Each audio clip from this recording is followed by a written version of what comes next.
Magandang umaga mga boss. Panibagong araw, bagong buhay. Pagkabangon ko nga pala ay maghahanda ako ng aking agahan. Magtitimpla ako ng kape at magtitinapay na lamang ako. Nag-init na nga pala ng tubig at magluluto ako ng pati at ng ham. Burger nga pala ang aking gagawin. Nakakabusog din naman yon. Madali kasi itong lutuin, lalo't pag gutom na ako. Pagkainit ko nga pala ng tubig ay tinimpla ko na ang kape. Unang higop. Sarap! Binalikan ko na nga pala ang aking niluluto at baka masunog.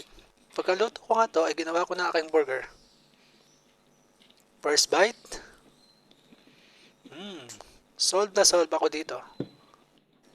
Hindi kasi uso ang kanin dito. Napagaya na ako sa aking mga trabaho na lagi ang baon ay tinapay. Tapos lamig na lamig ang ininom nila ay iced coffee. Mahilig kasi sila sa kape. Kaya ako ay nahawa na din. Pero okay lang naman, di lagi akong diet. Tapos kung ako kumain, iniisipan ko muna lumabas sa terrace nang makapagpainit. Naninilaw na kasi ako at makalanghap na rin ng sariwang hangin.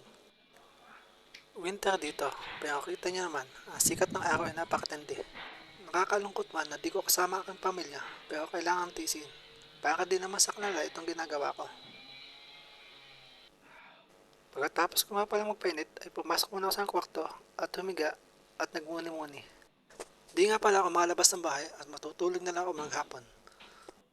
Pagbangon ko nga ay nagsalang ako ng sanaing na aking kakainin sa tanghalian at aking hapunan. Ininit ko din itong aking nilutong ulam kahapon. Beef broccoli nga pala ito. Pagkatapos ko magluto ay nag-exercise nga pala muna ako. Ito ang ginagawa ko dito araw-araw. Dahil sa sobrang lamig ay kailangan ko din namang pagpawisan. Gusto ko kasi pag uwi ko ay may muscle na ako. Malit ang tiyan at healthy body. Malay mo naman, di ba? Magka-muscle ako. Ganito nga pala ang gusto kong tiyan. Yan ganyan. Yung gusto ko magka-abs, yung may muscle-muscle. Gusto ko kasi ay walang bilbil. Eh siya, hinga na tayo. Ibalik na natin sa tungal. Yan, ganyan sa tiyan ko. Malaki ang bilbil. Yan lang po. Bye-bye.